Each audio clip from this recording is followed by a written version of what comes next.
Okay, so welcome, Monica. Thank you for meeting with me. Thank you, Nancy. It was great having you.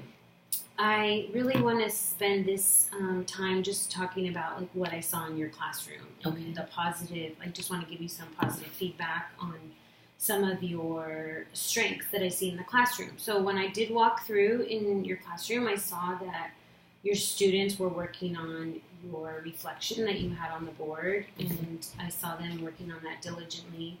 But as I waited and walked through the room, when it was time to draw their attention, I saw that you stopped and then you talked about your own reflection just to kind of engage them to want to volunteer and reflect on their own. And I think that's so important because I just felt like your students felt safe in your classroom.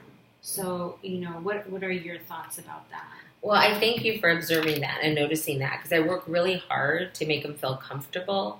I'm a communications major, so when it came time to teaching, it was one of my strategies was trying to make them feel comfortable to open up because other than that, the material doesn't make sense unless we have open discussion and they're able to express why they agree with something or disagree. And I think once a few people open up, then it makes it easier for the rest of the students too. So I do work really hard on that. I'm glad you noticed that I definitely want my classroom to be comfortable. Okay, good. And that's something that I think we want to build on for, some of the goals that you want to attain this year. So, kind of moving into that, what do you feel like are some of the goals or things that you want to attain for your students and for yourself? Okay.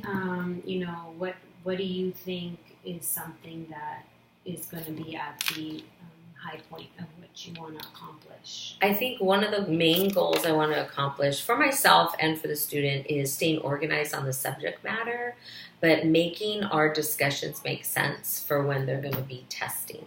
Because I think sometimes they lose some of the information, even though we're discussing in a class when it comes time for the testing.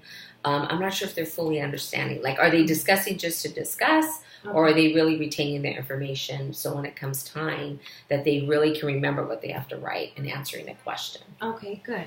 So I think what we can do, what would be good, is maybe make a list of some of these goals that you want to work on, and then we could meet again in, say, a few weeks and see, how you were able to attain those goals. Okay, that sounds good. What a great idea. Thank you, Nancy. Okay.